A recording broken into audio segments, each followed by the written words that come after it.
You know I would. All right.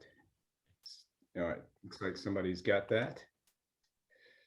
Very good. Again, good morning. Welcome to our first meeting of 2022. It is wonderful to see you all. Hope everyone's keeping well. And we've got a full and interesting agenda for you this morning. So let's get started. If I can get my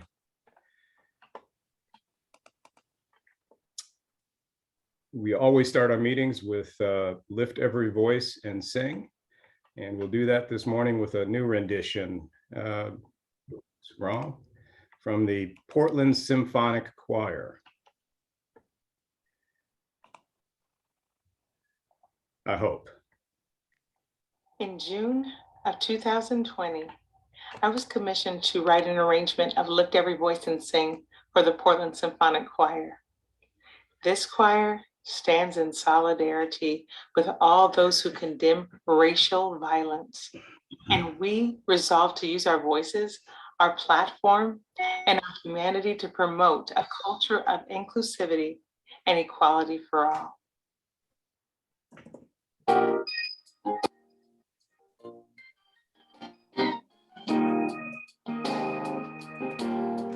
Lift every voice and sing till love and harmony.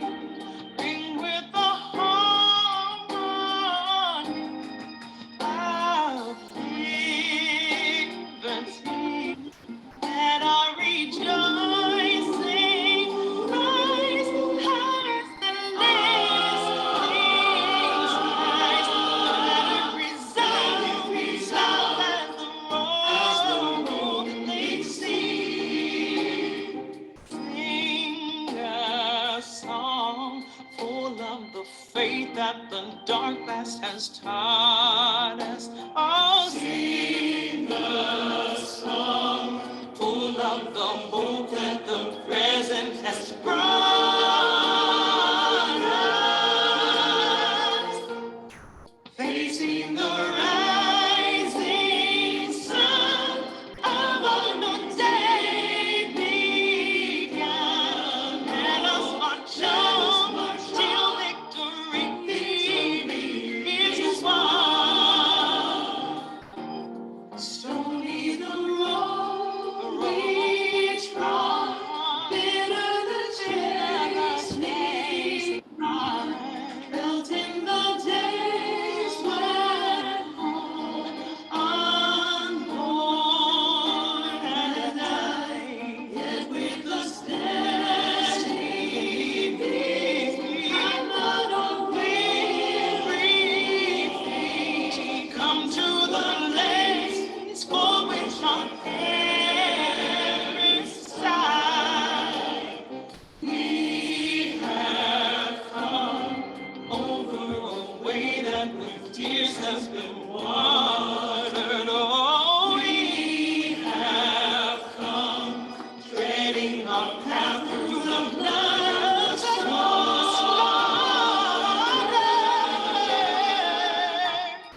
Out from the gloomy past, till now we stand at last, where the white curve of our star is cast.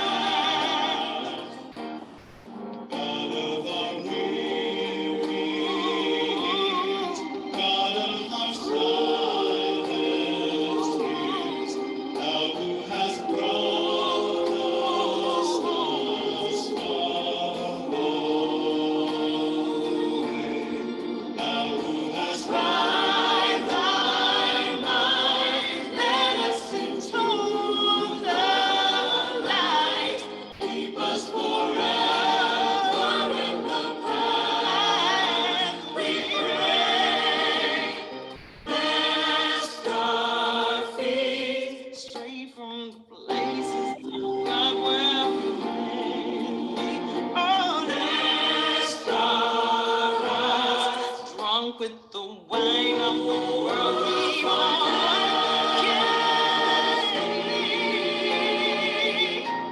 shadow beneath thy hand, then we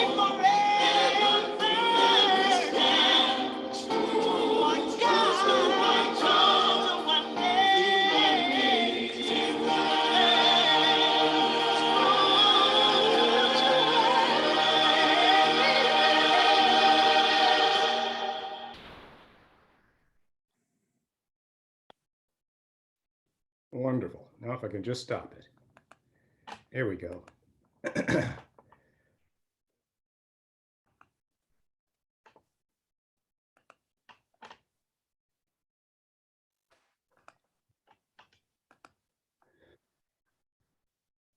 All right.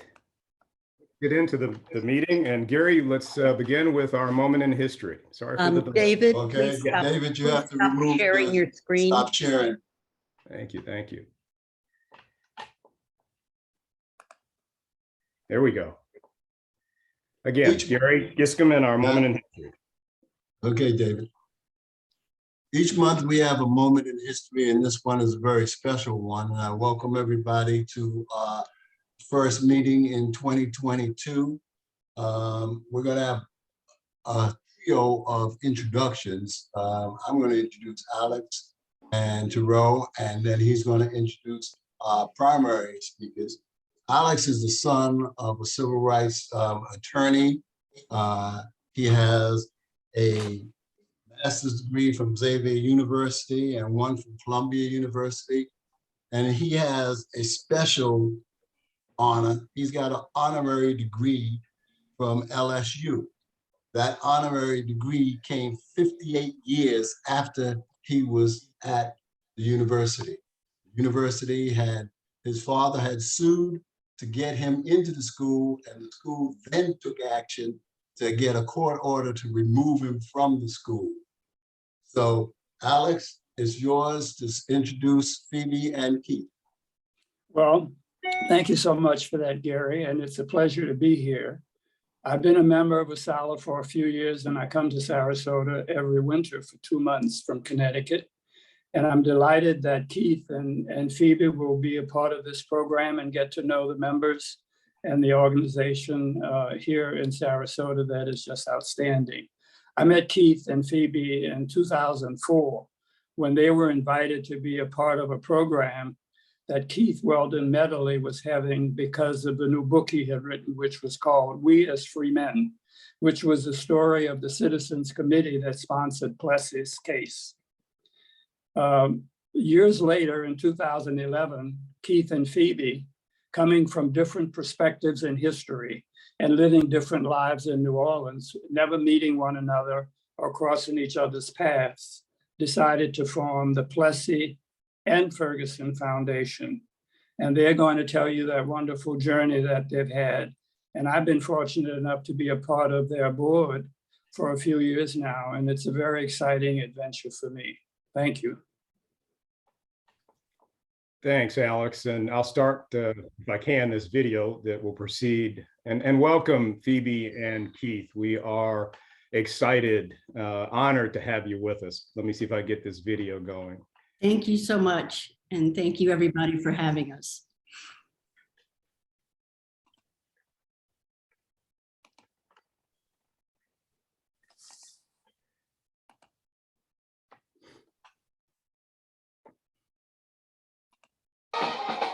My great-grandfather's first cousin was a shoemaker.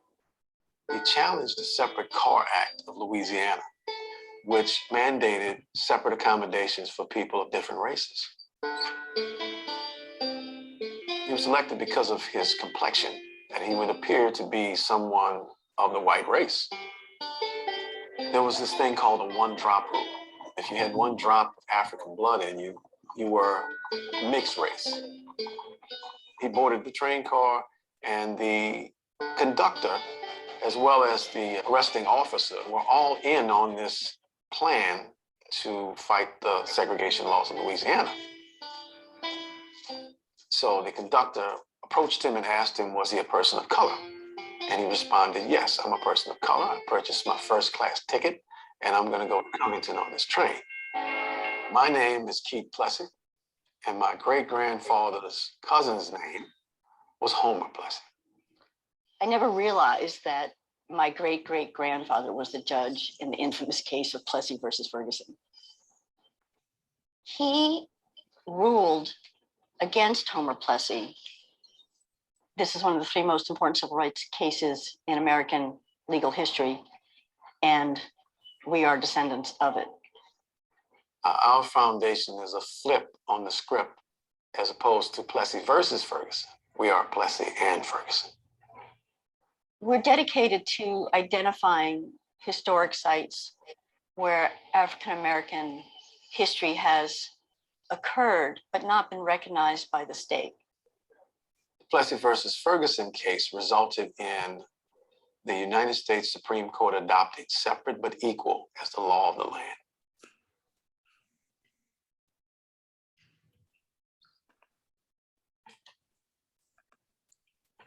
All right. Let me stop this, stop sharing. And again, welcome Phoebe Ferguson and Keith Plessy. Well, thank you, Keith. I think you have to unmute.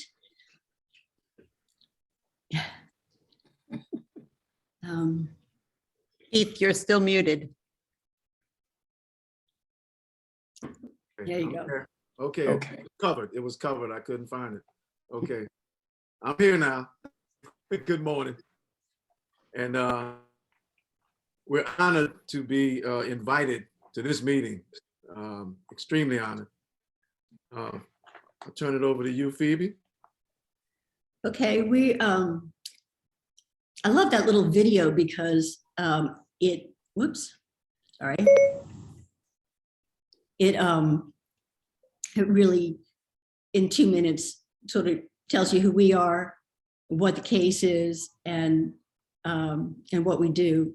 But we are going to give you a little bit more information on that, and with images and just tell you about our foundation and how we met and all that. And then we're going to be available to talk about the case and answer any of your questions. So I'm going to share my screen with you all. And Keith and I are going to attempt to do this. We're not in the same place. And we're going to do our best here, okay?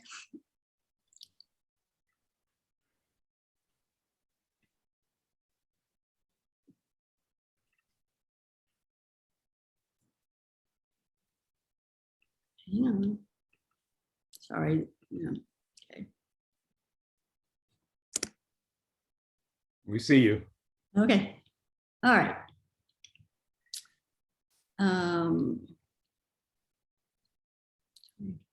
Sorry. Why are you being so? Oh, it's because there's an audience. Yeah. Well, yeah. My trackpad is very sensitive, I see. Okay. Phoebe, your slides went away. They did? Yeah, they were there a second ago, but they went away.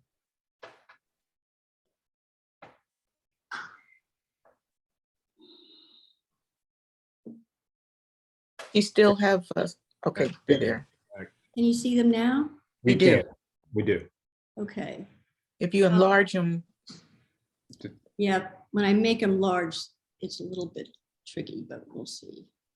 You may have to start your slideshow. Yeah. Oh, okay, I could do it that way too, yeah. Oops. Again. Okay. For some reason, Phoebe, when you do that, they go away. Yeah, let's Oh. use it as you can. That's fine. Okay, we'll There we go. do it that way. Is that okay? That works. Yes, it is. It's great. Okay, so sorry. We're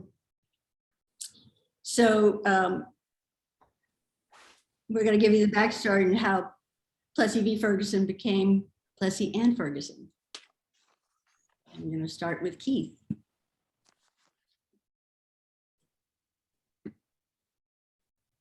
Next screen. if you hit screen 2, Or click on it. Yeah. Can you see it?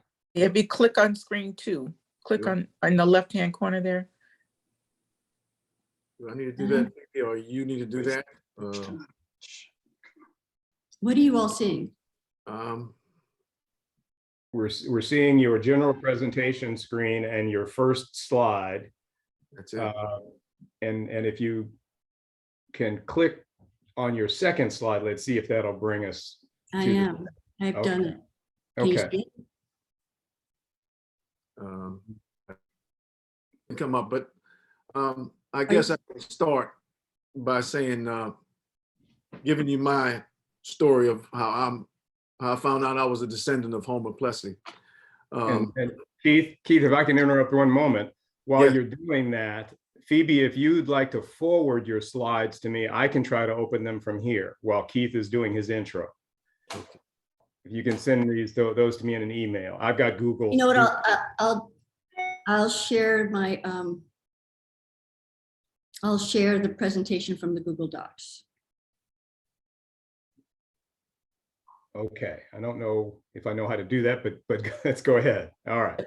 But Phoebe, before you do that, I can see that your cursor has not moved down to slide 2. So you have to put your cursor on slide 2. On my end, the cursor's moving fine and it's on Oh, slide 2 and okay. slide 2 is up. All right, thank you. I don't have any control, right? So if I try to do that, No, it shouldn't happen. No, it's Okay. it's her machine. Yeah. Okay. But I'll tell you, give you my part kind of briefly as we try to smooth things out. Okay. Well, my full name is Keith Mark Plessy. I'm a first cousin, 3 generations removed from Homer Plessy. And it took me a long time to find out that's how I'm related to him. I started out in school, a connection to Homer Plessy through one of my school teachers, Miss Waters, at Valina C. Jones School. It's an iconic elementary school in New Orleans, closed now, but we had former students such as Alexander Pierre Touro Jr., Ernest Dutch Moriel, Andrew Young, and several lawyers, doctors attended that school. And then from talking to them, it was probably one of the most beautiful experiences throughout their education, was that beginning at Jones School. So my teacher, Miss Waters, took the time to go beyond the book, because all we had available to learn about Homer Plessy was a paragraph in the history book. And she went beyond the book. She brought a telephone book to the room and taught us search for names in the book to find out who your relatives were. So she went to the page where it said Plessy. My mother's name showed up. And that was the beginning of my curiosity about Homer Plessy. But at the time, I just loved drawing pictures and I hated history. So I didn't pay attention much. And it took me a long time to get back grounded on that subject. I went through junior high school and high school. And by the time I got to high school, I was hearing students that were studying the case and talking to them. I got a little interest in it, but throughout drawing pictures, I had always searched, because of the disappointment of having that paragraph to look at to find out about my ancestor. I searched for other civil rights heroes, and I drew pictures of them as I went along. So by the time I got to high school, I attended New Orleans Center for Creative Arts, NOCA.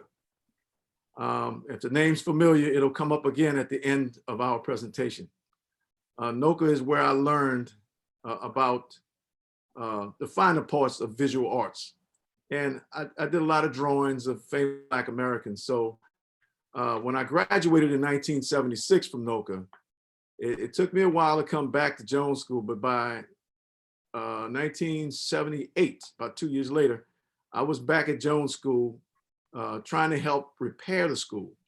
So when we gathered a bunch of people around the neighborhood to help out, everybody really loved the school, and we repaired the walls. And by the time we did all the paintings on the wall, well, by the time we did the repairs, I decided to put all my artwork that I gathered from all the years after graduating from NOCA, I decided to put that on the walls. So it came out to be 103 portraits of African Americans, and the legacy for Jones School to continue to teach Black history the way they always did outside the book.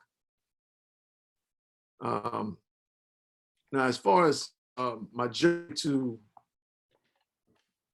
And I see we're not clicking again, so I guess I'll just go to the Phoebe, stage. I did get the slides. So if you'll let me, Okay, yeah, because you you'll still can't see. Okay, I'm so close, sorry. yeah, that's okay. That's all right. We're doing all right. Just close yours and let me see if I can open mine. Go ahead, Keith. Yeah. So when we completed Jones School, the teachers would take the kids and bring them around to the, outside the classroom into the hall and study the African Americans I had placed on the wall. So it became a tradition with the school. But when I moved on from there, I was at the Marriott. About 79, I completed the project, 1979, and by 1980, 81, I was hired at the Marriott as a bellman. I've been there for 40 years since. And one of the proudest of getting the job was having Ernest Dutch Morial give me a letter of recommendation to get hired at the Marriott. Still looking for that letter on record at the Marriott. Keith, I've got the slides up. Just tell me where you want. Okay, I've already gone through Jones School. Go to the next. Yeah, you can click on that one with the Yeah. Muhammad picture. Yeah. Okay, that's one of the drawings that I had done in '78 prior to doing the walls at Jones School. And you go to the next slide. You can go to the next one. Okay. Yeah. Go back to the, Back up one. Okay. Now that's me standing in front of some of the drawings that were on the wall. In that frame is Mahalia Jackson on the far left, Dutch Morial, Valina C. Jones, the woman who the school was named for, and Andrew Young, Ambassador Andrew Young at the time. So when I was hired at the Marriott, like I was saying, Mr. Morial, Dutch Morial gave me a letter of recommendation to get that job, and I've been there 40 years since. And working at the Marriott, this and being about Homer Plessy still at that point. In 1996, there was a 100th anniversary that came up for the case, and I met Keith Weldon there. And 1 year later, when we celebrated the 100th anniversary of the Plessy v. Ferguson decision in New Orleans, I met Rosa Parks in the Marriott. She checked in 1997, and I was able to meet her by one of my employees, my fellow employees who told her my name, and she asked for me to come to her room. So I met Miss Parks and kneeled down and kissed her hand because I was just amazed just to see her. And I said, "Thank you, my queen, for all your hard work." And she in turn told me to get up, boy. Your name is Plessy. You got work to do. So I think I had my marching orders at that point. But it was Keith Weldon Medley who planted the seeds of what we call the Plessy and Ferguson Foundation today. By 2004, he had written his book by 2003, and in 2004, he invited me to a book signing that AP described earlier. you want to skip down a few? Well, frames? I'm going to turn it over to you in just a minute. Okay.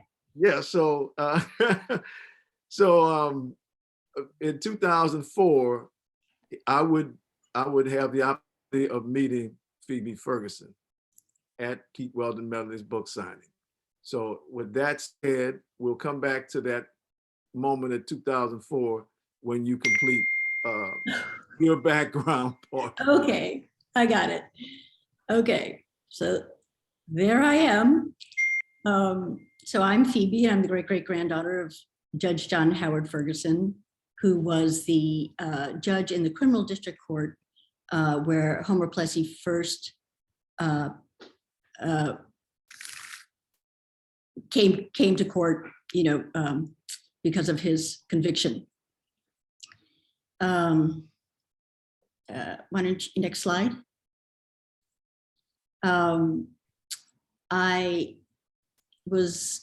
When I found out about being related to the judge. It was not as young as when Keith found out. I was living in New York at the time. That's my house in Brooklyn. I got married. I was working commercial photographer there. And one day I got a phone call out of the blue from some guy in New Orleans who said that he had been looking for someone in the Ferguson family for 10 years.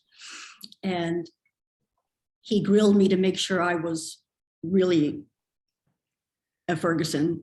And then he said, well, you know, I bought your great-great-grandfather's house. You know, the judge in Plessy versus Ferguson. Next slide. And he said,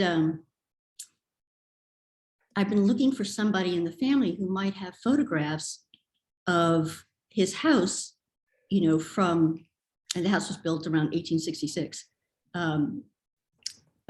From, I don't know when he was thinking, but he wanted to renovate it exactly as it was on Martha's Vineyard because that's where he was from. And so you can see that it looks very much like a house on Martha's Vineyard, which looks very out of place in New Orleans. But anyway, so he said, so as he said, I bought your great-great-grandfather's house, you know, the judge of Plessy versus Ferguson. I said, oh, really? Because actually I didn't know that. So I had just discovered an envelope from my family that said Ferguson genealogy on it. And while I was on the phone with him, I reached into this envelope. I yank out the genealogy. Next slide. And there it was. Right in the middle there, Judge John Howard Ferguson, born in 1838 from Martha's Vineyard, moved to New Orleans during the Civil War. And he was a lawyer. He studied law in Boston with an abolitionist, a lawyer who was also an abolitionist. And he came down to New Orleans. On this, it says during the Civil War. I thought it was a little afterwards, but anyway, he was here by 1866 and he married the daughter of the most outspoken abolitionist here in New Orleans, T.J. Earhart. And so, you know, interesting. And so next slide. So I was very shocked by that discovery. And I came down and I met him and I saw the house and it started the search. And very quickly, I discovered that Keith Weldon Medley, who was on the right, had written this incredible book and just written it. And it had a whole chapter about Judge Ferguson. Nobody knows anything about Judge Ferguson except that the case is named after him. So that was very exciting. And it was through meeting Keith Medley that Keith and I met. Next slide.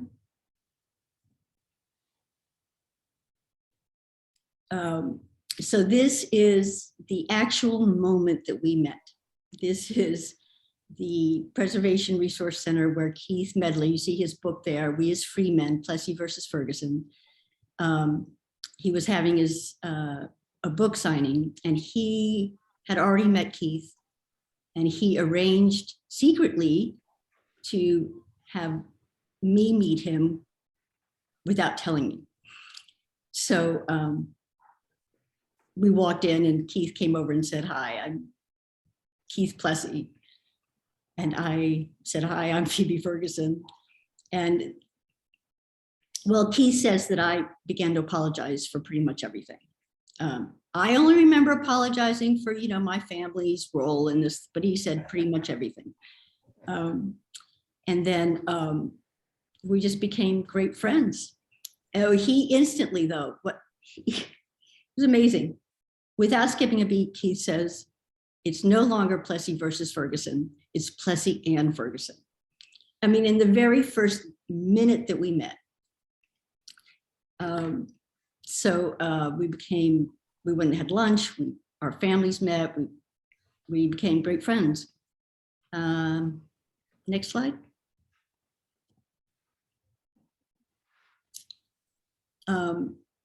Keith, you want to? Go ahead. Yeah. Yeah. These four interesting individuals came together with us from 2004 when we met, and throughout the years, they encouraged us. That's far left. That would be Ron Bechet, head of the art department at Xavier University. You know the guy, the second guy there, going to the right, that's Alexander Pieturo Jr. Brenda Billups Square is our archivist, and Keith Weldon Medley on the end is our great author who wrote the book about our ancestors. And with their help, from 2004 to 2009, when we formed the foundation, we had a big celebration standing in front of the marker that we placed with the Crescent City Peace Alliance on the corner where Homer Plessy was arrested in New Orleans on June 7th, 1892. That particular street now, it was formerly Press and Royal Streets at that corner. And now the name of that street is Homer Plessy Way and Royal Street. Next slide. And as we celebrated what we called a celebration of progress on February 12th, 2009, this is the choir for 35, McDonough 35. They sung at the ceremony. And if you go to the next slide, there's some other folks at the ceremony. That's the it's explained June 7th, 1892. And you notice I had a shirt that had that same date on it. That's the date Homer Plessy was arrested, and it has been declared since 2005, Homer Plessy Day in New Orleans. And we celebrate it annually on June 7th. Slide, please.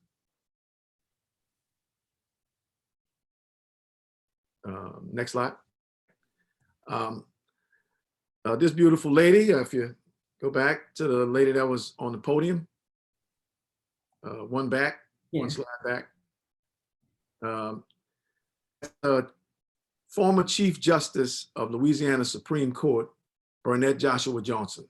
Oh, that was okay. Yeah. Yeah, she spoke, she opened the ceremony. So you can go ahead, you can go past it. Yeah. She's retired now, but for 10 years, she was Chief Justice of Louisiana Supreme Court. Good friend of all of our, from AP to everyone else in the foundation. This picture was taken after the ceremony. It's Plessy family mostly, and Noelle Anderson, Phoebe's daughter, is in the middle.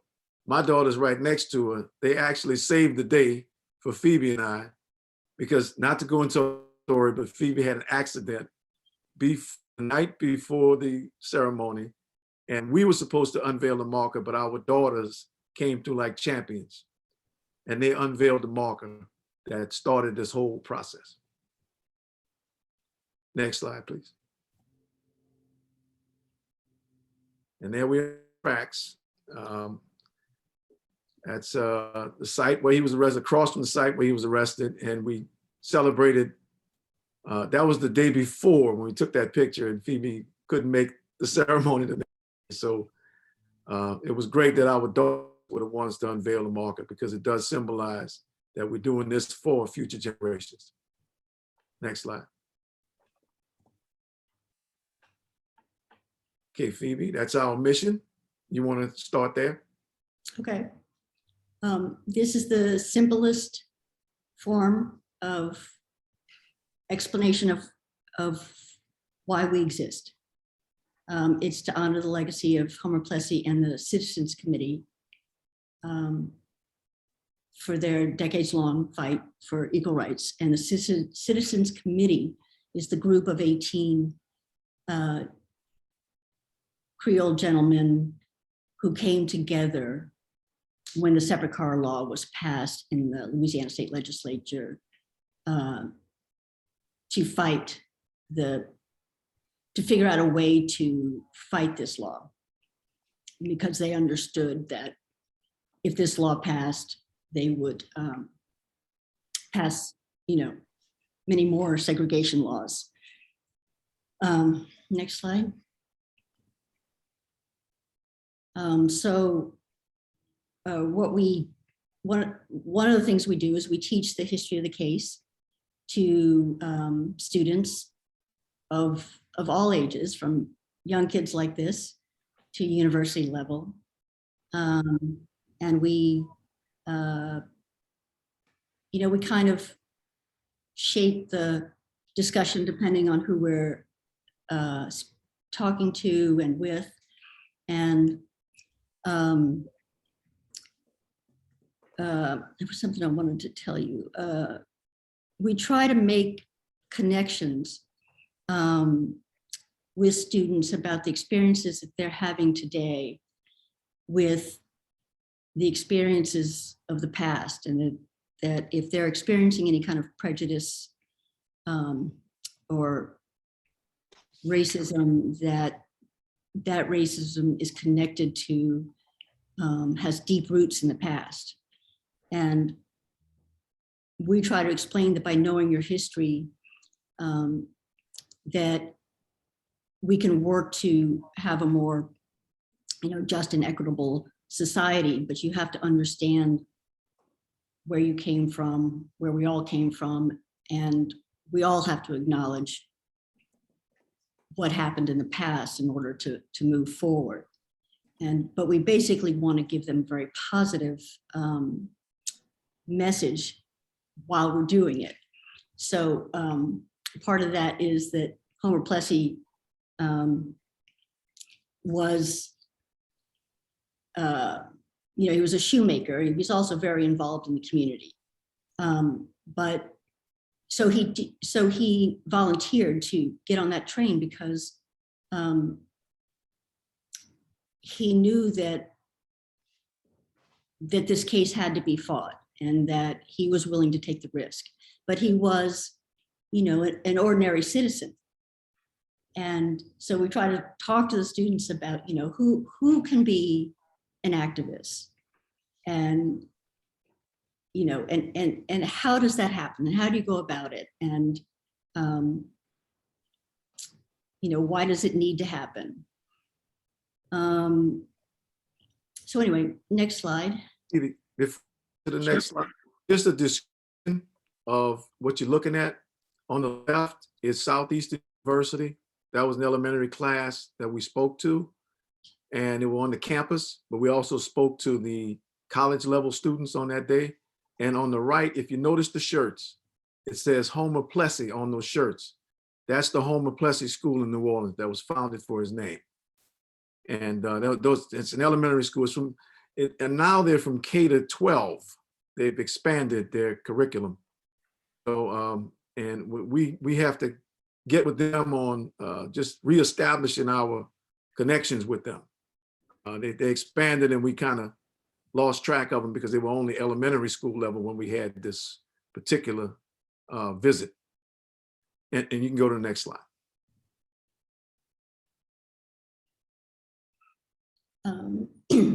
We would describe Michelle Miller, when we had an interview with her, as a memory preservationist. And they use this picture to describe us. And this is another Plessy Day that was being celebrated in two instances. The one on the left, we explored the music and the movement. We explored the fact that New Orleans is recognized as the birthplace of jazz, but not the cradle of the civil movement of the 20th century. And we made our point by producing the history for the folks. And it was a beautiful event at the US Mint. The old US Mint is where the Jazz Museum sits in New Orleans. And the poster on the right was held at Xavier University in honor of Reconstruction. And the men who were involved, all the elected officials that were Black officials around that time during Reconstruction. And one point Phoebe was making about Homer was that he was an advocate to keep public schools open right before he was selected as the plaintiff for that civil rights case, and he involved in as the plaintiff, Plessy versus Ferguson. And that was the 150th anniversary of the 1868 Constitution Convention and the ratifying of the 14th Amendment. So that's why that was the theme that year. Okay. Next slide. Oh, So we're now going to explore the road to the pardon. Now that you have an idea of how the foundation came together and how we work together, we've also, with those markers, just before we start this, we established we have established 5 markers in the city of New Orleans, and we'll provide information to identify each one of those. We just talked about the one at Homer Plessy Way and Royal Street for starters, but we have 4 more markers we could explain. We can provide that information later. Looking at here is the application with the seal of the Louisiana government on it, top of the page. That was the document that was sent into the Louisiana Pardon and Parole Board to obtain the pardon for Homer Plessy. And to the right of it is the actual day that he signed not guilty plea to a guilty plea and paid a $25 fine to be convicted of that crime of violating the segregation laws in Louisiana, namely Act number 111, the separate car law. Go to the next slide. Or if you want to talk about this a little more, Phoebe, go right ahead. might just back up a little bit, one slide. Okay.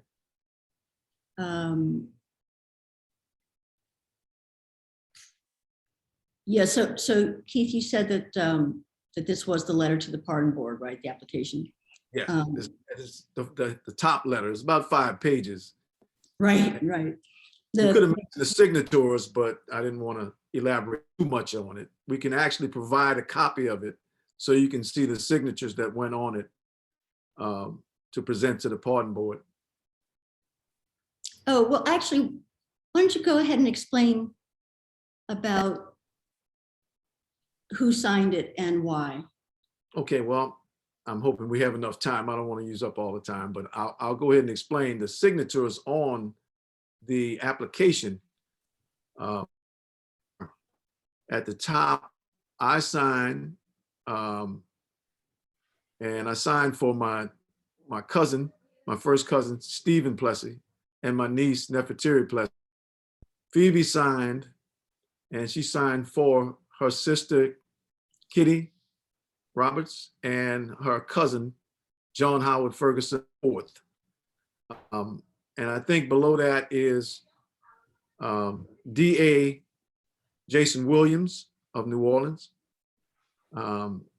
We had Ken Martinet, who was a descendant of Louis Martinet, Homer Plessy's original lawyer in the case. And we had Ebony Morris, who's the president of the Louis Martinet Society, which is a group of lawyers, civil rights lawyers that come together every year and select a president. I think it's annual position that she holds right now. She signed it as well. And we had 2 sisters who are great granddaughters of John Marshall Harlan, who signed as well. That was Kate Dillingham, who plays the cello. She's a professional cello. And was it Maud? What's her name, Phoebe? Yeah, Maud? yeah. Okay, and she's a documentary filmmaker just like you, right? Yeah. Yeah, so those are the names that were signed to that pardon, as well as an act that was uncovered, that was sitting on the books 2000, the name of rights activist Alexander. It was a pardon law that was written by former Senator Edwin Murray. And he wrote this in 2006, 1 year after Katrina, to help the living icons, civil rights activists that would like to have that a pardon to remove the charges they had on them during the sit-ins and the freedom rides. And they all turned it down. And that allowed the Avery Alexander Act to sit on the books for since 2006, before it was even used. And Homer Plessy is the first to use the Avery Alexander Act to receive a pardon, and the first to receive a pardon posthumously in the state of Louisiana. You can go to the next slide. So it was all those things together, the signatures of the descendants and this Avery Alexander Act, all of these things that we put forth to the pardon board, which you see here, to help make our case of why Homer Plessy should be pardoned. And so they received a letter, and within a week, they approved for us to come make the case in person. So of course we couldn't do it in person, so we did it by Zoom. And so Jason Williams on the bottom left, who's the district attorney, made a statement, and Keith made a statement, and I made a statement. And by the time we were done, pretty much everybody was trying to hold back tears, and especially Jason Williams, which is so interesting. I mean, he just was so moved, and he was so like emotional about it. And the pardon board voted 5-0 in favor of giving Homer Plessy the pardon. And once they did that, that meant that the request would go to the governor within 14 days, as per the Avery Alexander law. And so that's what happened. It went to him right away. And I think it's in the next slide, maybe. Well, after that day, after we finished that interview with them, we may have done an interview with AP, the Associated Press, right, the Associated Press. And within hours, it was all over the news. I mean, it was all over the news. The Twitter was going crazy. It was in every newspaper, every small town, and around the world. I mean, we knew it was a big deal to ask for this pardon, and that if it happened, it would be, the symbolism would be significant. But I don't think we ever dreamed that it would, light up the world like it did. So anyway, I think Well, we go to that frame that you saw with the Zoom, the photograph from the Zoom, that happened at 9:22 a.m. And just to give you the impact of it, on that same day at 9:22 a.m., it was decided 5-0. And by 4 o'clock in the afternoon, the news had reached Taiwan, China, and the UK. And then we had another thing happened on the 13th, the very next day. We got this invitation from this international group of peacemakers called Search for Common Ground. And they invited us to New York to receive a Common Ground Award. And just to let you know, like I said, we never knew it was going to be this big. When we received the award, they flew us to New York. They gave us a place to stay. They flew us back home. And just to say the list of people that have received this award, amongst that list is the Freedom Riders, President Jimmy Carter, Archbishop Desmond Tutu, and Muhammad Ali. So to be mentioned in the same breath with those folks in a matter of 2 days was amazing for us. So when we hit the ground from New York, shortly after we got word, and by November 30th, we were planting a tree with the ambassador of France to the US. He wanted to plant a tree while he was visiting New Orleans. And on his agenda was to honor Josephine Baker, and also had a big deal with the networks to promote the French language in the US. It was a trade-off between the networks in France and the networks in the United States. And we wound up in the middle of that conversation. So, you know, things just kept happening, and the governor refused to sign it on a regular basis at his office and just turn it in as a piece of paper to say, I approve of this pardon. He wanted to make it a public event. So much to my surprise, he selected Noka as the location. Next slide. And that's the invitation to the ceremony. Started at 10:30 that morning on January 5th. You can go to the next slide.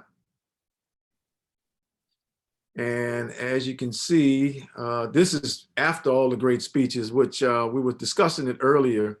And if there was anyone that was watching it when it was being streamed live, they saw it. But we do have a link to the Facebook page of the governor that will give you the whole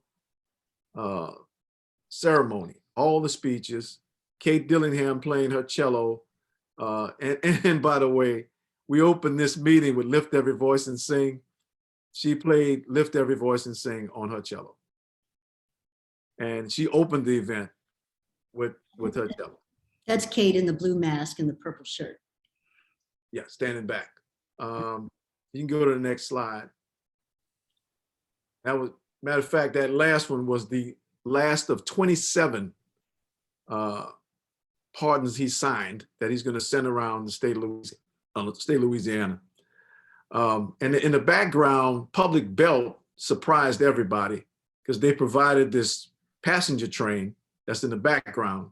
I mean, it served for a great, iconic photograph for everybody who was involved in the ceremony. And it's quite a surprise because the train, when we were doing the site visit in the beginning, a few days before that, a few weeks or so, the train, the actual train that ran on the tracks was making noise at 10:30 when the event started.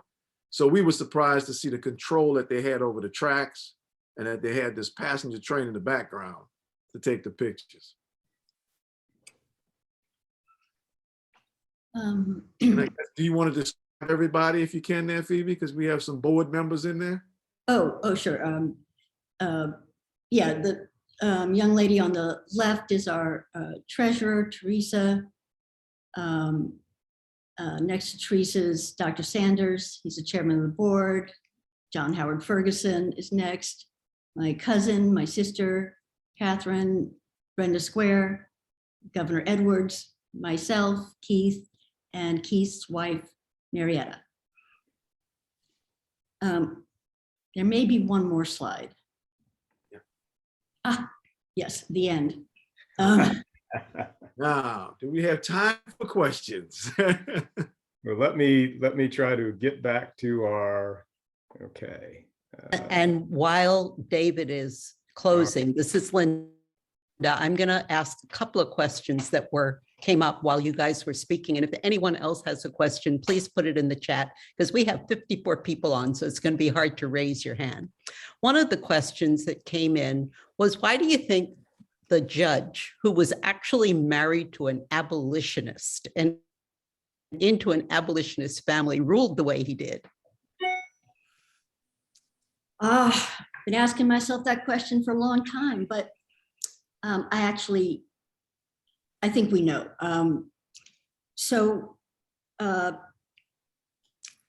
Judge Ferguson, or John Ferguson, was, he's from the Northeast. He was very much from a Puritan uprising. And when he came to New Orleans, he was really, really shocked to see gambling houses, prostitution, the lottery,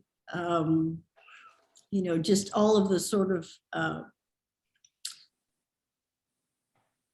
New Orleans lifestyle that he vowed he would get rid of.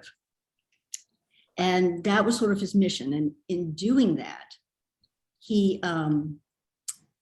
he became entangled with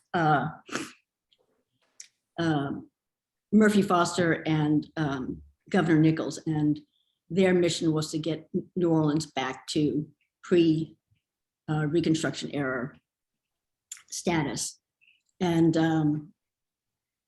so he, by going on this route with them about anti-gambling, which was there on their platform as well, he ended up being very involved in it. And it was Murphy Foster, when he turned governor, he put Judge Ferguson on the bench in July of 1892. Homer was arrested in June of 1892.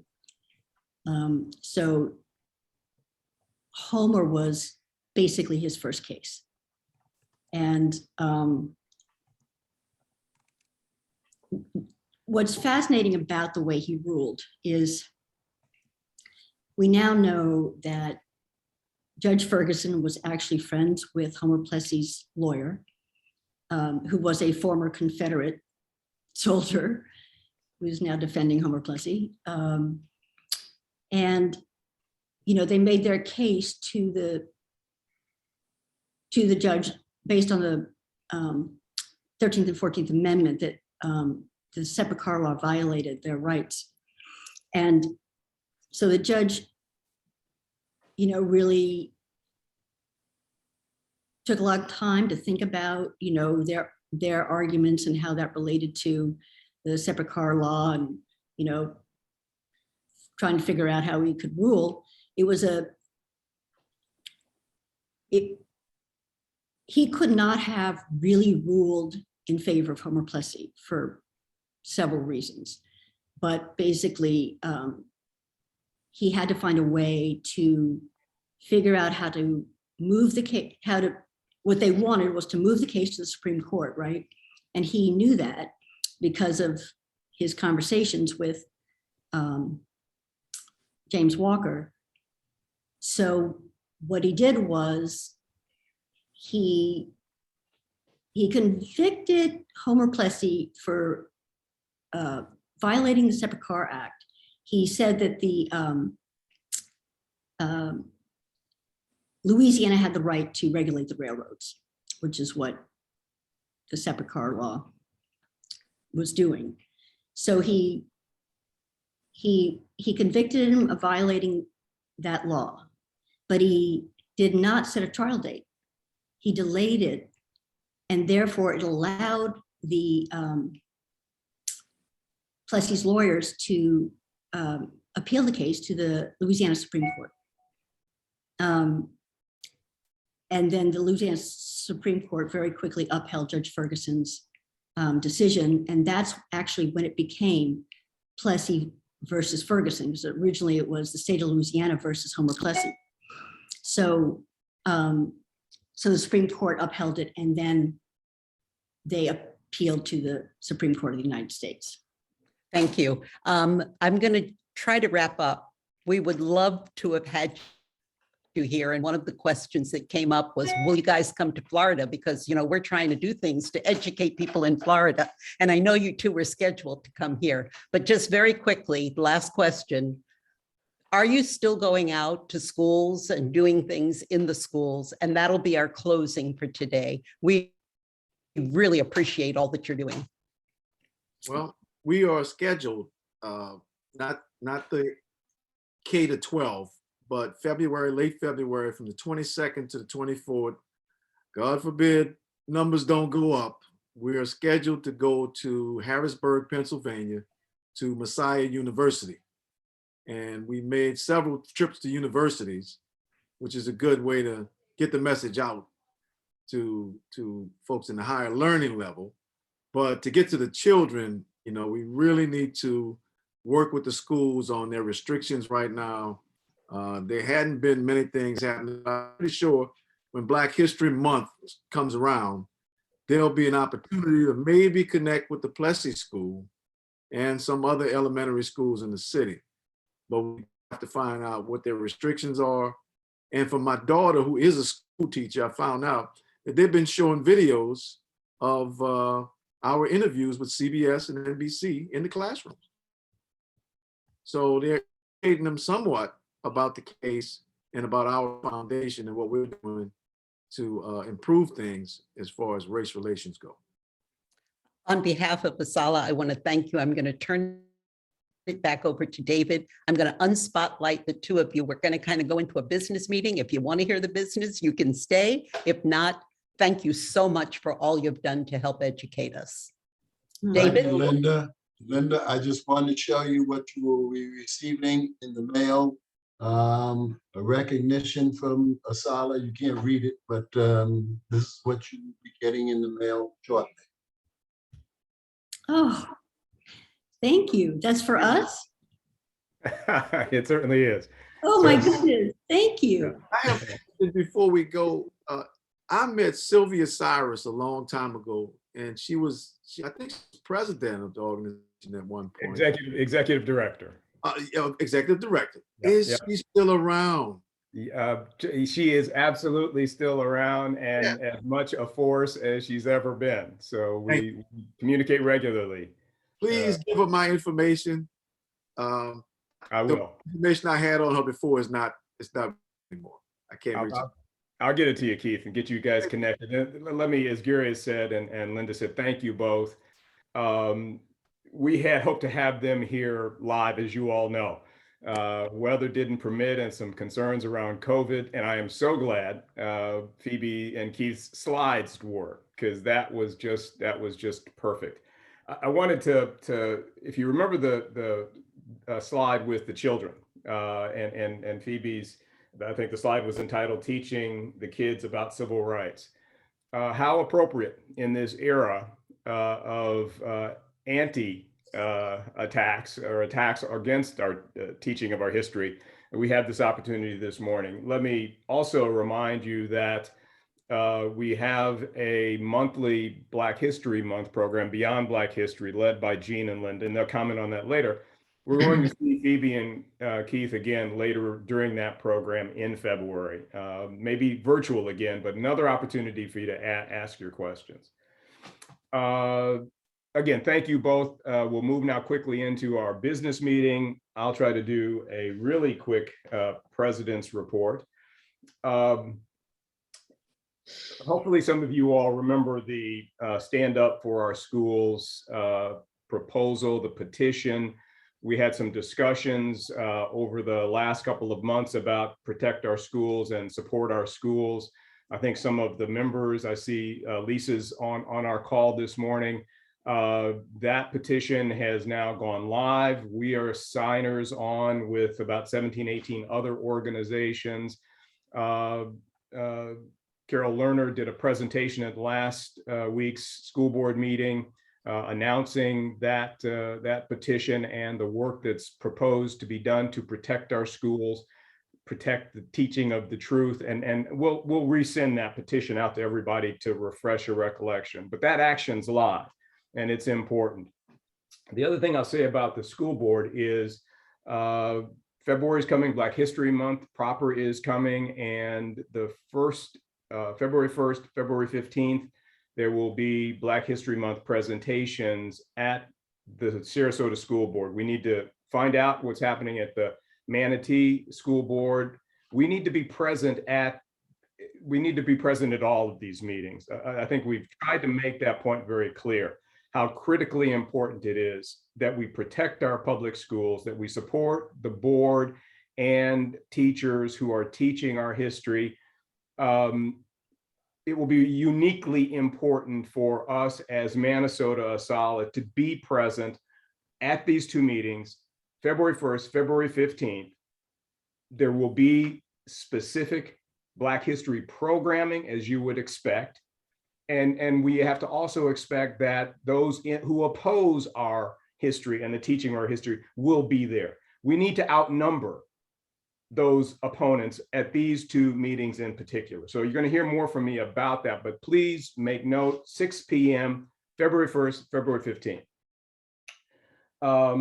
Let me just say the only other thing really that I want to say as my president's report, watch our newsletter. Marion and our folks have put together a wonderful newsletter that is full of information.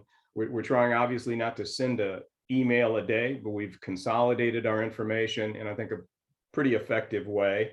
And what you'll see, I think that's really important is we now have, Rita will give us the membership report. I believe she's on here. I've got it. If she doesn't, we've got 15 institutional members who we are engaging with, and there are 5 or 6 collaborations already scheduled. You'll hear about this when we get to the arts and culture report, but we're partnering with the Hermitage. You're going to hear about that February 18th program at Sarasota Key. We need to be there. It's a very special program. Matthew Taylor is the artist. We have a collaboration with WSLR. My Name is Polly, the movie about the life of Polly Murray, a very, very important civil rights hero that not enough people know about. There's a Howard Thurman seminar. Howard Thurman, the great scholar, mystic, teacher to Dr. King, is going to be, there's a seminar about his life. We are partnering with First Congregational UCC and other churches. Gary Giscom's leading that effort for us. We're going to hear about the Visions of Blackness exhibit. I believe Nikki Redwine's on, Paul Tolliver's on, so we're going to ask for them to comment. And then Ringling College, New College, OLLI, the Osher Lifelong Learning Institute are doing programming in partnership with us. Some of our members are engaged in these directly. We need to be supportive of that, particularly in February, but throughout the year, because again, we operate beyond Black History Month, as we know. So let me stop there and let's move to our business meeting. And I know all of our officers recognize we've run way over this morning, so they're going to be succinct. Alan Morton and our treasurer's report. Good morning. I'm going to keep my report very straightforward and only talk about 3 or 4 numbers which summarize the state of our finances for the months of November and December. The first number I want to call your attention to is the number 26,500 under the revenue. That represents scholarship donations for the month of November and December, $10,000 from Amica, $15,000 from KBR, $1,000 from the CEO of Amica, and $500 from Ethel Ravel.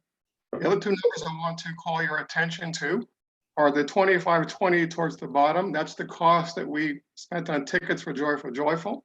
And the other number of 2,500 is what we spent on funding 2 student scholarships for the month of November and December. And in total, we raised $68,741 in scholarship funds for the year of 2021. And that completes my report. Thanks, Alan. And the report was attached to our materials we sent, and the report will be received subject to corrections or additions. Rita Smith, our membership report, please. And I think Rita sent me a document. Let me see if I can share that. Hopefully this is it. Rita, can you hear?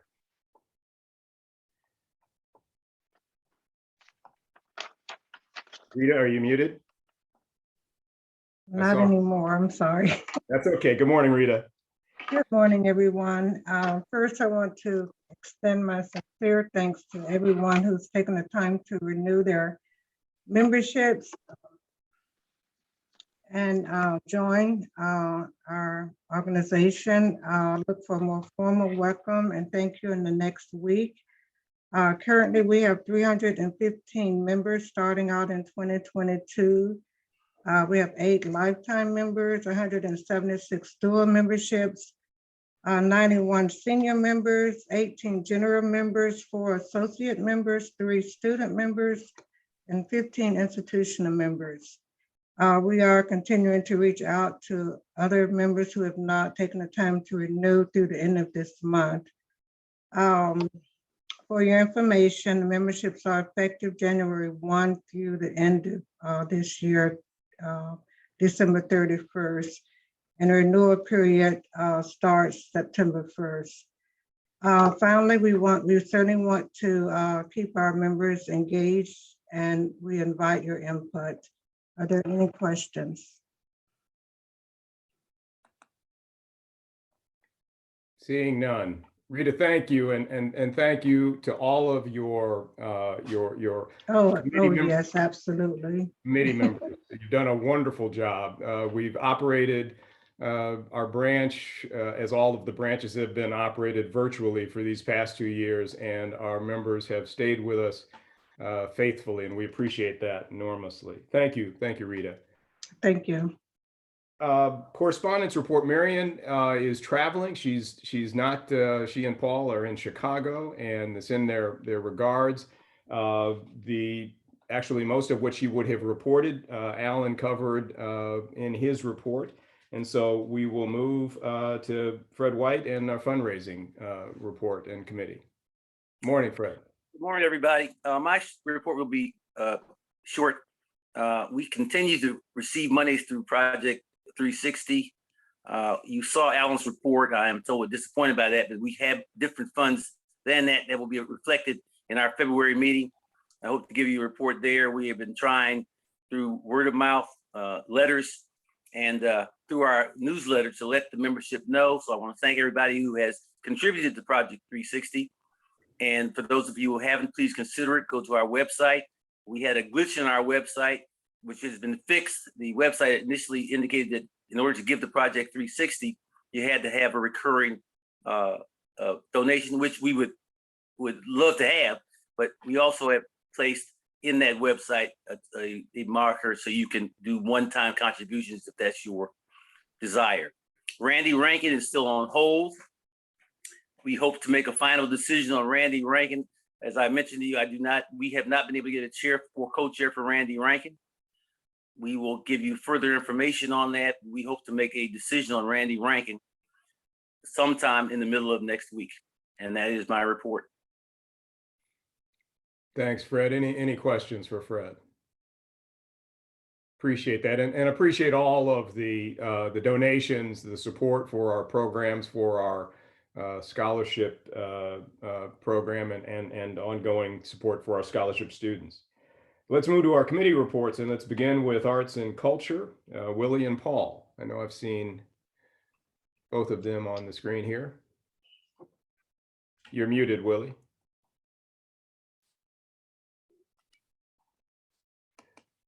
Yes, I'm not.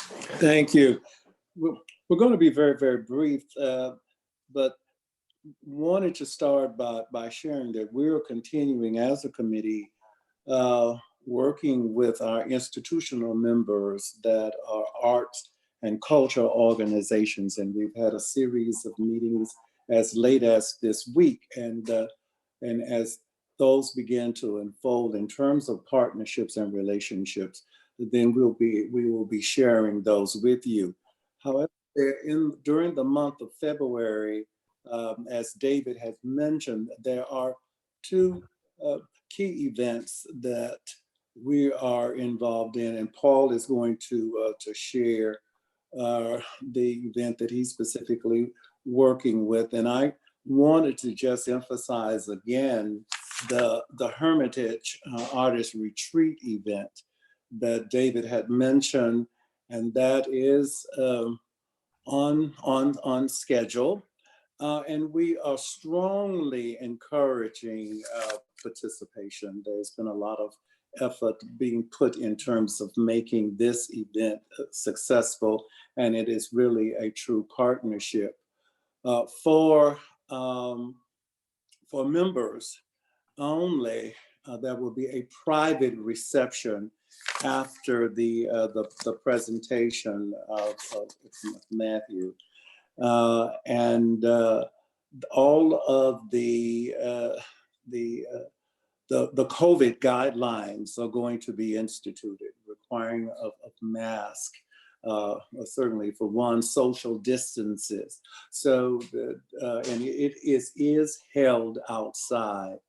One of the key things that we wanted to share with you, that we were able to secure a bus at the courtesy of our member, Lewis Parker, CEO and Visible Men Academy. That bus will be available for those of you who would not like to drive to the event, which is probably or maybe about a 45-minute drive from the mall. But that bus will be at UTC Mall at the Macy's parking area, and you can drive there. Scheduled to leave at 4:30. The event begins at 5:30. So for those of you who don't want to drive there, that's an option. I think the bus will accommodate at least about 30, 35 or more people. What we are requesting is that you RSVP if you are planning to do that. So we strongly again encourage you to come and participate. And if you have any questions, that our Paul will be available to respond to those. Paul. I have, I'm fine, I'm not muted. Real quick, David did talk about the Paula Murray screening. I just repeat the day, which is February 21st, and that is at 7 p.m. Before that, there will be a little reception at 6 p.m. at Sainer Auditorium at New College, Florida. They'll have a food truck there. Then the film will be screened at 7. My name is Paula Murray. And then after the film screening will be a panel discussion moderated by Judge Charles Williams. And it will include Sonia Fuentes, who's a co-founder of the National Organization of Women, Judge Karamu Hill Harvey, Dr. Emily Fairchild, and I just found out yesterday that Dean, your lady from Ringling College, will also participate. So it'll be an interesting panel discussion after the screening of My Name is Paula Murray. That's again on the 21st of February at 6 and 7 p.m. David did mention as well as Willie, just remember the date about Say Their Name with Matthew Evan Taylor. That's on the 18th of February. Just remember that. There was one other event that I was asked to mention at this meeting from our one of our solid members who's not here, Dan Boxer, just to say that there is a ceremony for scholarship recipients at the African American Film Festival, better known as what is the Visions of the Black Experience Film Festival. They're giving out 3 scholarships the end of next week. And that'll be at New College, Florida Bayfront campus at 4 p.m. Friday, the 28th. So he's asking that ASALH members who are able to attend that. The film festival is also sponsored or partnered with ASALH as well. That's why we're bringing it up here. But the film festival was held in November 20th through the 12th through the 21st, and 3 of the young filmmakers, emerging filmmakers are receiving scholarships, and we'd like as many people who can attend that event, 4 p.m. Friday the 28th at New College, the Florida, at the Bayfront on the water, that part of the campus. So that's my report, Mr. Chair. Paul, before you stop, somebody did ask, do you have to make any reservations or buy tickets for the Pauli event? I'm sorry, it is a $10 fee, yes. And there is a website, or you can come, but there is also a website, general admission tickets, I'm sorry. No reservation necessary for the screening. My name is Polly. Great, thanks, Paul. And I see Mickey Redwine on from the Suncoast Black Arts Collaborative. We've talked a lot about this upcoming film exhibition. Let me give Mickey, good morning, Mickey. Tell us what you like about this exciting exhibit.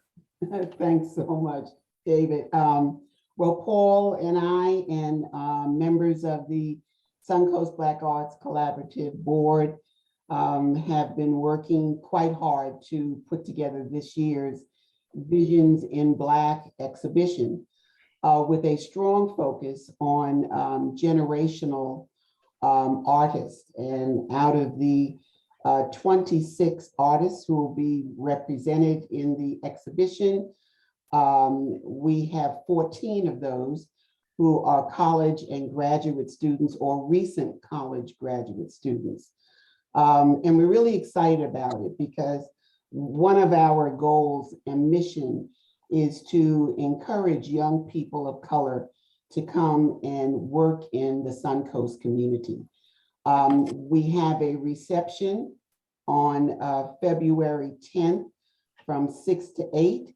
We aren't going to have the panel presentation because we are being very conscious of COVID guidelines, but it will be a meet and greet the artists. There'll be wine and non-alcohol beverages in the courtyard of Art Center Sarasota, starting at 6 o'clock, an opportunity to tour the exhibit inside the Art Center. And of course, you know, following Safe Sarasota, Safe Arts Sarasota guidelines, mask, and you must be able to prove that you've been vaccinated or have had a recent COVID test. So, but we're very excited. Please come out and support these young artists. Paul and I and our board have worked very hard with our interns. We have several young interns who are mentoring these students also. So we want to keep them active in our community and bringing most interesting art to the forefront. So thank you, David. Thank you, Mickey. And again, just let's support these collaborations with our institutional members and non-institutional members, opportunities for us to push our mission forward in the community. Let's go to our scholarship. Yes, David, question. real quick, Paul, real quick shout out to a couple of ASALH members who are on this call. Mr. A.P. Turo, he is an artist in the exhibition this year, and to Mr. Ron Mason. So just, they both are in the show, so come and support our fellow artists. Thank you. Thanks, Paul. Thanks, Willie.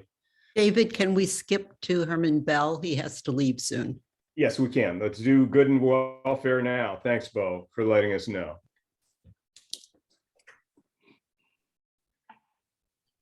Good morning. Happy New Year to everyone. Morning, Bo. Well, my report consists of letting you know that Dr. Marsha Kendall Smith was a longtime member of ASALH, had surgery and was in rehab for several weeks, is now at home and recovering.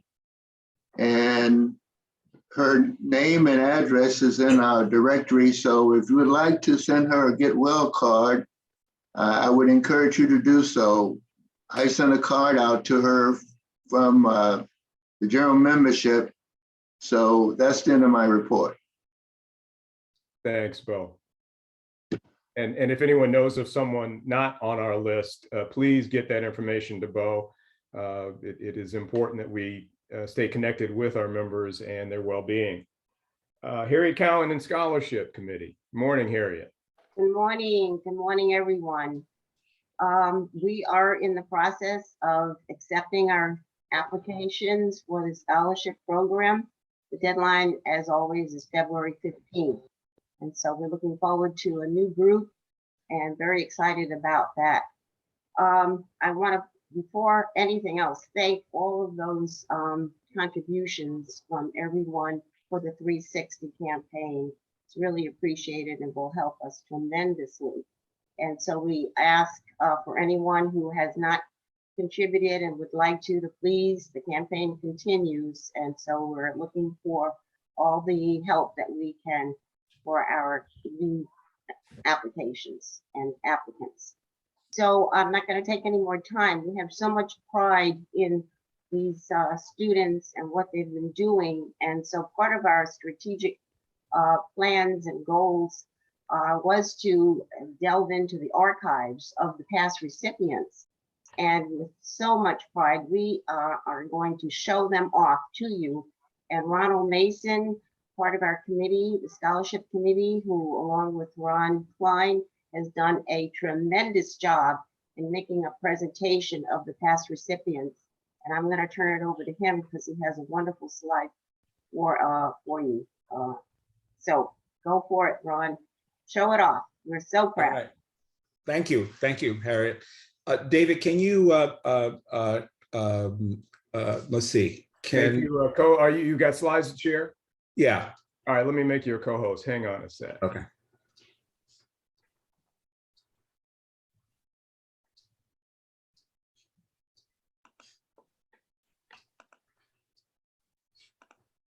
All right, you should be able to share your screen. All right, so just let me know if you can see this.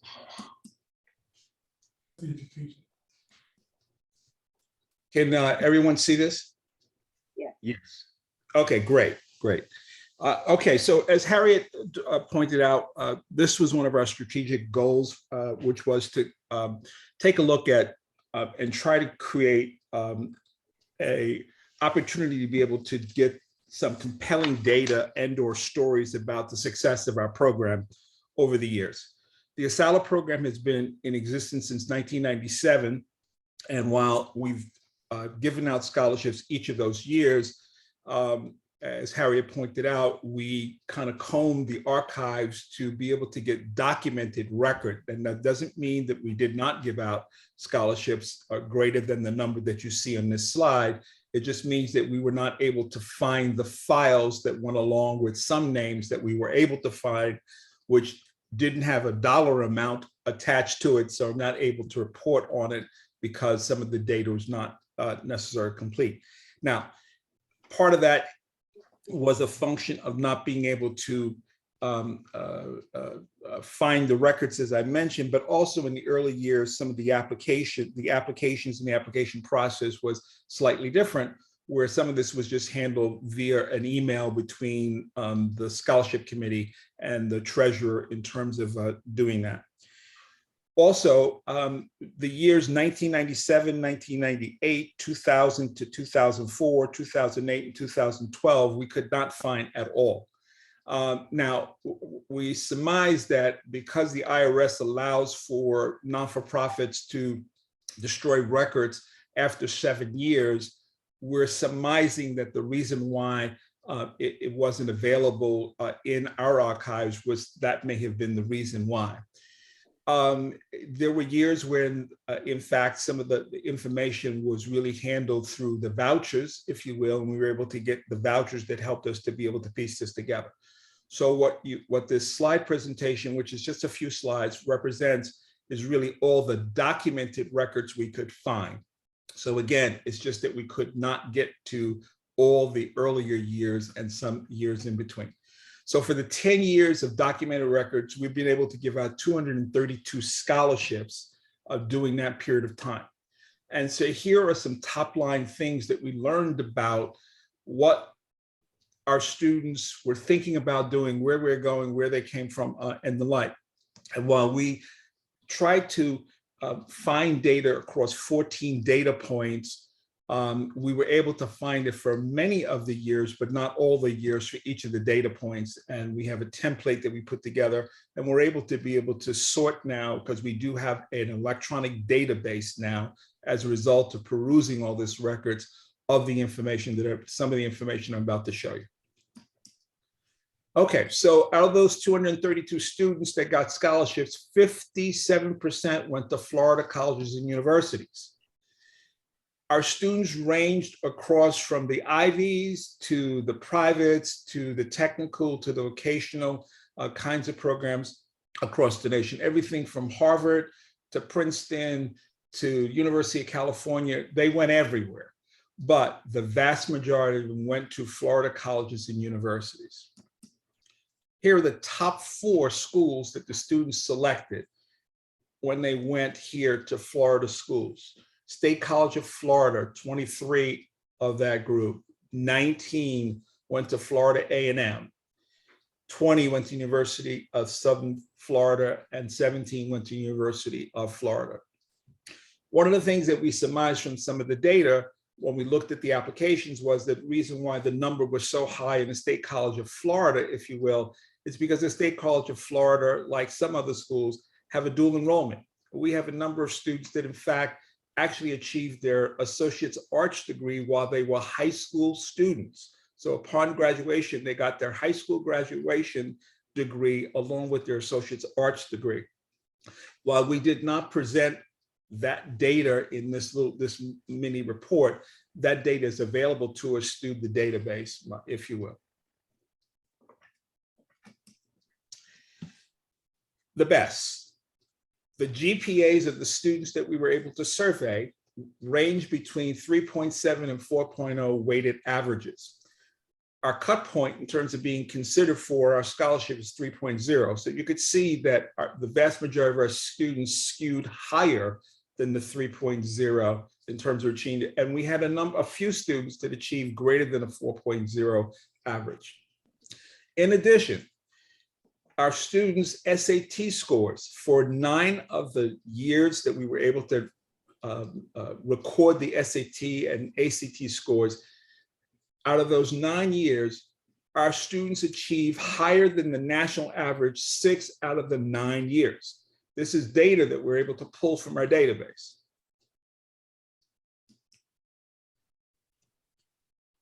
For a number of years, I should say recently, there's been a strong push on STEM education.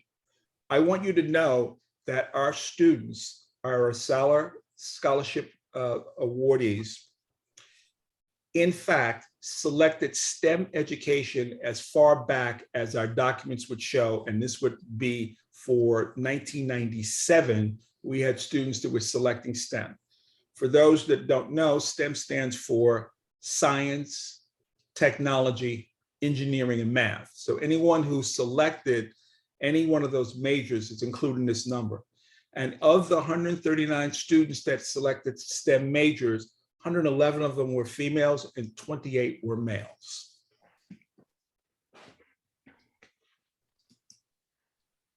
And then my last slide is of the top, what were the top 4 majors, if you will, that our students selected or indicated they would be taking when they entered college. So 40 of them were going pre-med. 23 were going into nursing. 18 were going into business management or business administration, and 16 of them were going into engineering majors. So we have the ability to be able to sort this data. We came up with a kind of a wish list, if you will, of taking a look at data across 13 other variables based on the data that we were able to get. But this is kind of the first report. It was done over the Christmas break. And we wanted to get you an idea as to how successful our program has been and why we do this. Because we really are making an impact, if you will, in terms of having our young people consider careers and the ability to be able to give back to society and some of the kinds of things that we think are important. So quick questions, and other than that, I'm done with the report. Thanks, Ron. That's tremendous. I know that our members appreciate that hard work. You need to stop sharing and we can get back to our normal view. There we go. Here we go. Thank you again, Ron and Harriet and your committee. All of our committees are performing wonderfully, following the strategic plan that the membership approved at the beginning of the year, and I couldn't be happier with the dedication they've demonstrated toward all those goals and objectives. Any questions for Ron or Harriet? Yes, Bob. it would be good to know what these students are doing today. If I may, yeah, one of the things that we wanted to, in fact, and we're talking about is how to take a look at surveying some of the students well, all the students that had applied for the application based on the last known contact information. So we do have off applications, their email address, we have phone. Generally, the phone is a home phone. In some cases, we have a cell phone. And then we also have the records, because some of these students also are still in college receiving through our continuing scholarship arm, scholarship money. So we have access to them. So yes, it's one of the things that we've talked about that we want to do, but we wanted to get started with at least organized in the database, figure out what we want to research on and move forward. So it is one of those additional things we want to take a look at. I mean, I have a question as well. And then Ken Hill, I see Ken's hand. Go ahead, Willie.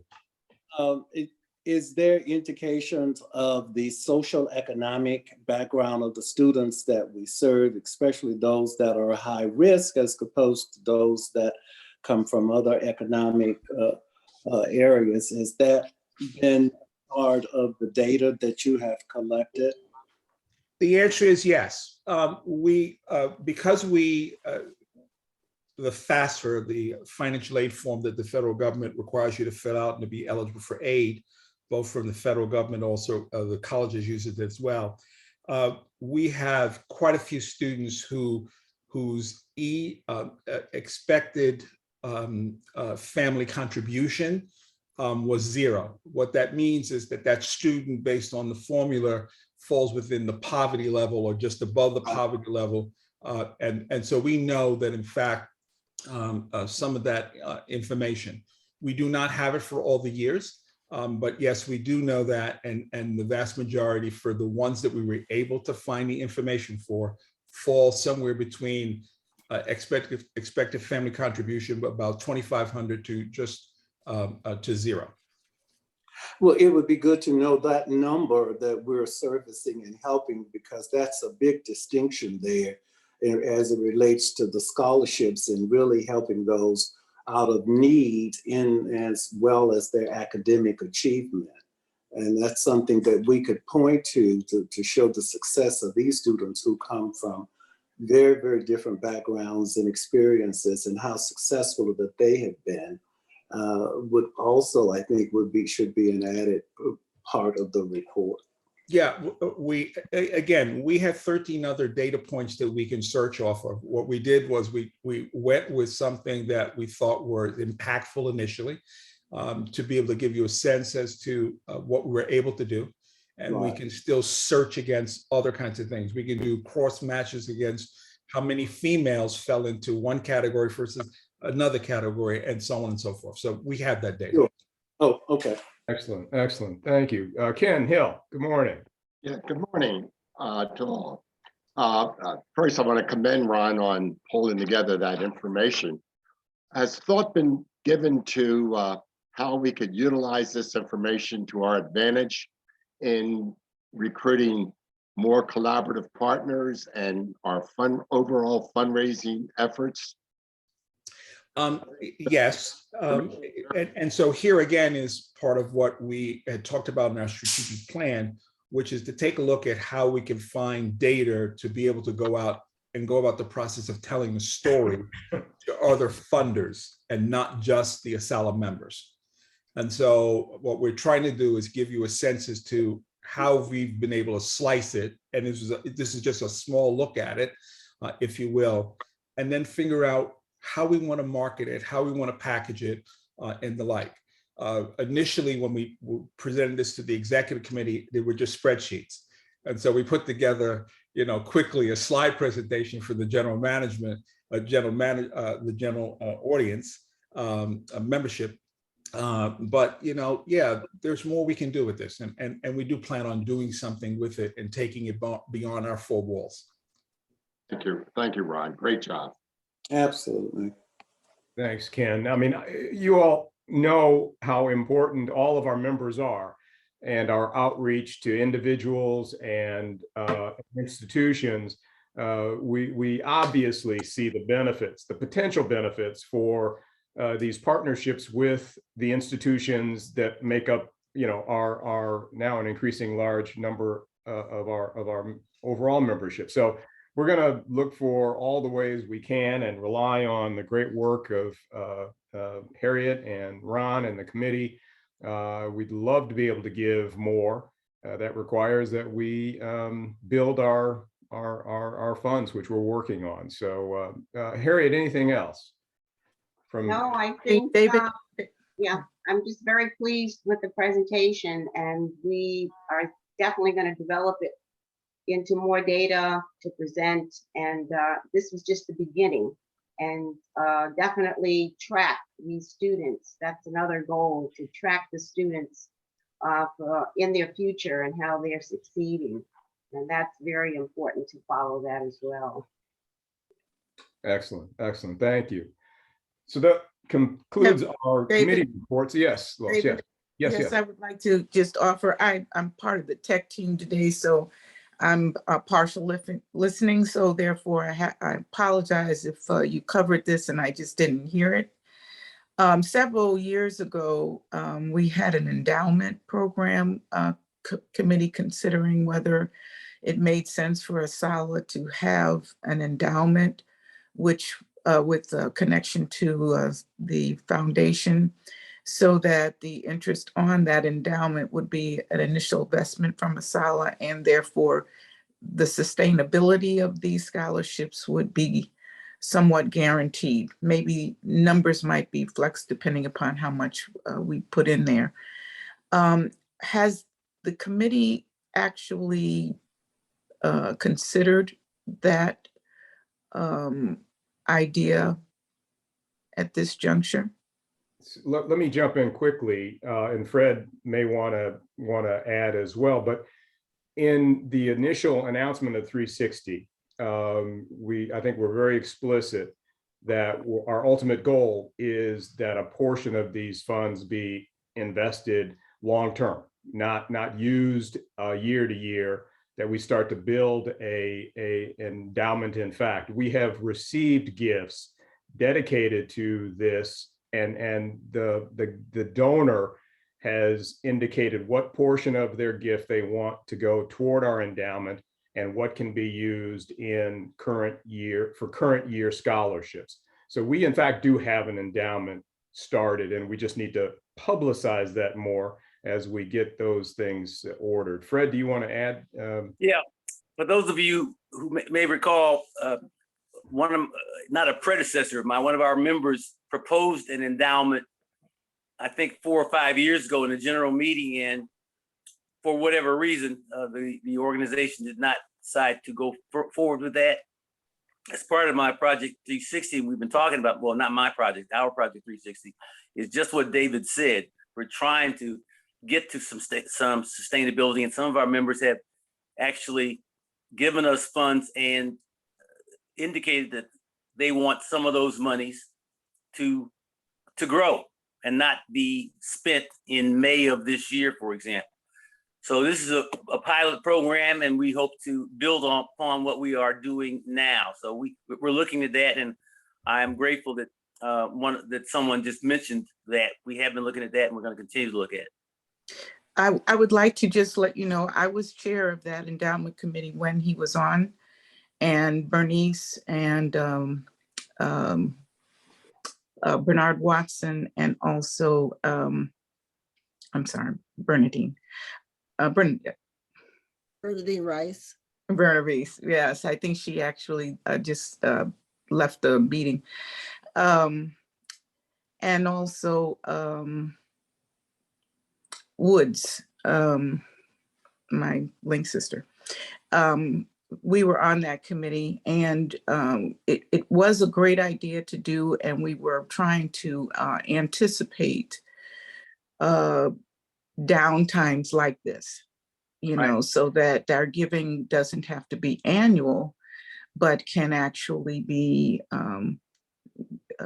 supported, our scholarships can be supported by the interest off of that. And we tried to, I think his presentation was given shortly after he came here. Right.